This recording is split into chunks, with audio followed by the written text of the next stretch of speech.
sulod daw niyatong kagabi na po niyo kagahapon bagha ni. Kung ingon ani kanunay ang sitwasyon sa Davao City, mangita na lang putag ato siguro nga yuta ni Eric ha kay labon kay wa gyud tay atong yuta pod. No kay naman day ni ingon ani ang kasayon sa pagpangangkon og yuta. Ang ato lang pagpaklaro diha kaninyo dili ingon og supak kaning sukota ang mga nagsulod din ha kay mga wa gyud pod hinunay mga insaktong mga luna pero unta di ta magpalingla aning mga nagpaila nga mga sweet to diha sa balaod kay watak himaw watak siguro o gani gisiguro na nato ni nga gigamit lamang inyong kahuyang diha alang silang kaugalingong pagpamarka. Muna action officer sa CEO dako kay mo kabahin nini wa pa mahibalo si Mayor Inday Sara Duterte ani kanusapan niyo pahibalo ni kay isod kayo hangtod karon ang mga tao dito bay labi na ni mga nagagiyuta nagsige gunahon na og unsa may buhaton nato ani karon. Ay nako, happy birthday Julius Altor o Michael J. Corsino from Mama Eva Corsino. Ma'am, good morning sa mga dina og may buntag Mindanao. Daghang salamat sa diha sa Diig sa Bidol sa Mirisais, Alan Abais. Mosunod sa News Patrol. Duha ka mapalay nasunog. Himuanan og paltik nga armas sa Santa Cruz gi-raid sa pulis uban ang sundalo. Og lalaki mitabog sa kalsada nadasmagan patay. Sa pagbalik sa May Buntag Mindanao. Ang dami na makamatay!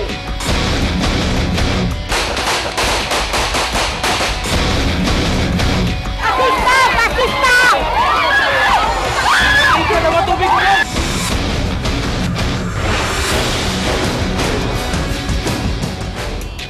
May Buntag Mindanao ng Lunes, July 9. Diyan na mga headlines sa News Patrol. Duha ka balay nasunog. Himuanan og mga paltik nga armas gi-raid sa mga pulis. Lalaking mitabok sa dalan nadasmagan patay. Duha ka nagabaligya og shabu sikop. Ikapitong anibersaryo sa Barangay Vincent Hizon gisaulog agi og medical mission. Kapamilya ni Ana Amaritales sa News Patrol. Gi-raid sa mga polis kauban mga sundalo ang himuanan og homemade armas sa Santa Cruz, Davao del Sur. Pero nakasibata mga sospek. Na-report ni Claire Cornelio. Nakumpiska sa Santa Cruz Police kining mga kagamitan sa paghimog homemade nga pusil sa Sitio Kiawit, Barangay Zone 2, Santa Cruz, Davao del Sur atol sa raid kauban ng 39th Infantry Battalion Sabado sa buntag. Natultulan sa mga pulis ang lugar base sa report sa usa ka impormante. Namagod tay informant nga naay illegal gunsmith operation sa Sitio Kiawit diri sa Barangay Zone 2. Immediately, adumi sa area. Nakumpiska sa mga pulis ang acetylene welding machine, manual drill nga gamit pang bangag, mga assemble tools sama sa star screw, limbas, gabas sa bakal, cutter, martilyo, mga walay sulod nga bala sa pusil nga himong sukdanan sa bangag sa cylinder. Nasay tulo ka mga body parts sa kalibre 38 nga revolver ug upat ka mga cylinder nga wala pa nahuman pagbangag. Dahil sa pagka-discovery natin sa lugar na ito na paggawaan ng homemade na paproduce na dito is revolver, yung caliber 38. Wala na'y naabda ng mga pulis kinsay nagpaluyo ni ini. Sumala ni Alejandro Tundag, kahibalo sila nga dunay illegal nga aktibidad dinhi pero wala sila kaila sa mga nagatrabaho sa himuanan og pusil. Wala man to mananghi dito sa kuan, isang simple illegal. Wala mo po nahadlok diri sir. So may labot na mo kadlokar nga isila raman dito, wa man ko labot diri. Sila raman to dito. Ano po kabalo ma'am?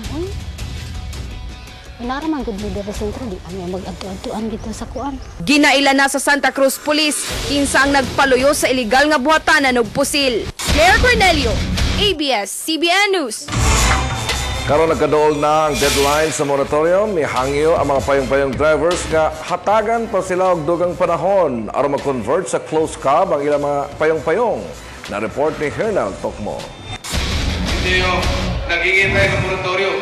Pero di isa, wala pa nakikita. Nakig-meeting ang mga driver sa payong-payong sa mga konsehal, City Legal Council ug Barangay Kapitan aron masolusyonan ang ilang mga problema sa dakop. Una nang giduso nga i-convert ngadto sa close cab ang ilang mga payong-payong. Pero dili pabor niini ang presidente sa Drivers Association sa Saka, Bagog Inigo Tri-Motors nga si Joel Villanueva. Kay pang 3-seater capacity lang ang gi-endorso nga design gikan sa City Hall. Kuha una ang duha, matulo na lang siya, marag naibanan na mong income na siya.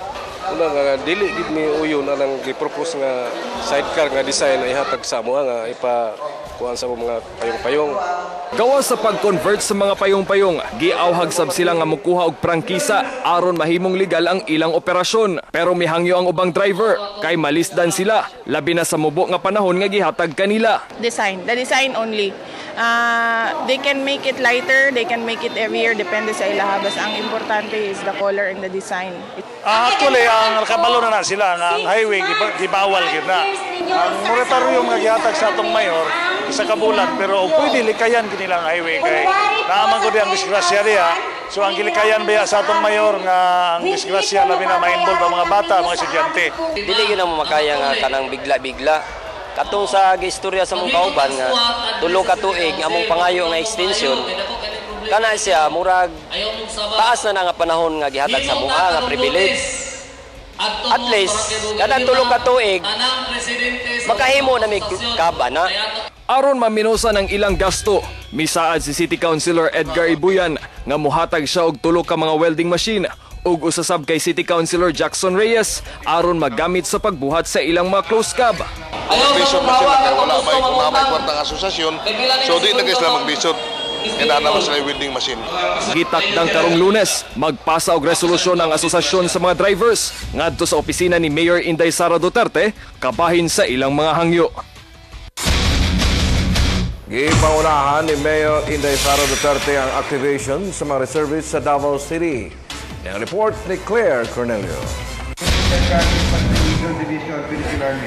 Gipangunahan ni Davao City Mayor Sara Duterte ang activation sa 1st ug 2nd Metro Davao Ready Reserve Battalion sa Philippine Army ug installation sa mga commanding officers diha sa SIR Gym, Barangay 76-A, Davao City niadtong Sabado. Si Duterte na battalion commander sa 1st District sa Metro Davao Ready Reserve Battalion ug si LTF Army Director Edgar Viulan mo'y batcom sa 2nd Metro Davao Ready Reserve Battalion. Supposedly dapat duhami ang 1st ug 2nd Metro Davao Ready Reserve Battalion.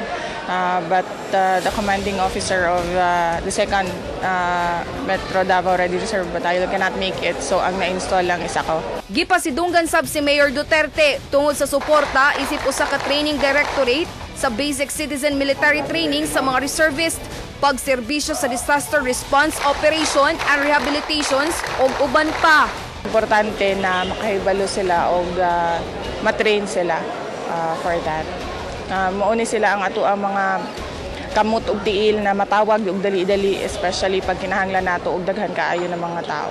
Ang mga reservist sa syudad miabot na sa 1,000, busa gitunga na sa 3 ka batalyon, di nang tanang volunteer walay madawat nga sweldo. Nag-train sila nga mga reservist diri sa gikan sa mga barangay. Ug naay emergency, kinahanglan ready mo. Prioridad karon sa mayor isip commanding officer sa mga reservist nga magpahigayon og programa og trainings para sa pagpalambo sa serbisyo sa mga reservists. Claire Cornelio, ABS-CBN News. Sa police report, makaubanta si Hernel Tokmo.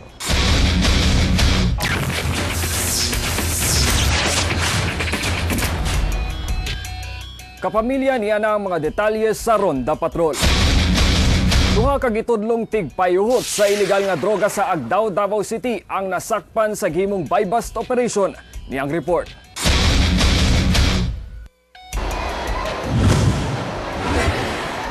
Napriso ang duha ka mga tigbaligya o gidudahang shabu. Humanadakpan pinagi sa buy-bust operation sa Santa Ana Police niadtong Sabado sa gabi. Wala na makasibat pa ang duha ka mga taga-Agdao District nga sila Marvin Cloribel alias Payat ug Alvin Villadores alias Buaya. Dihang gipangdakop sa mga pulis alas 6 sa gabi sa Agdao Public Market. Pero gilimod sa duha ang pasangil. Wala ginakuha na ko sugo ra ko sa kuha ba. Dugay nakatig-deliver? Hindi na ako nag-deliver, sir. Ginasugo lang ko, sir. Pero nagagamit ka na eh.